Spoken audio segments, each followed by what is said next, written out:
and you have to tell your spouse about the dream and they could care less. Well, this is Pharaoh. Everybody has to care about Pharaoh's dreams.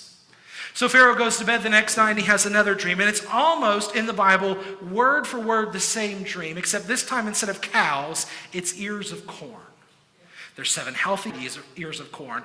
The blighted ears of corn take over the healthy ears of corn. And all of a sudden, Pharaoh wakes up and he says, okay, so what do I do now? He calls together his court. He calls together the priests and the magicians and the prophets and all these people. And he says, tell me what my dream means. And nobody can do it. So the chief butler, after all this time, sits there and eventually he goes, oh, wait a minute. Everybody else has failed, so let me tell you about this guy who I met when I was in prison, and his name is Joseph.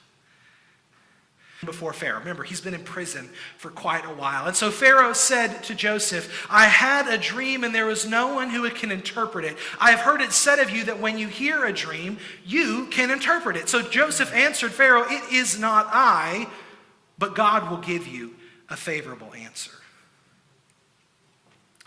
When that happens, Joseph ends up saying, okay, so this is what's going to happen. I'm going to give you a favorable answer, and here's what your dream means. Almost again, word for word, he repeats the dream. He says the 7 fat calves, the 7 healthy ears of corn, that means there's going to be 7 years of feast.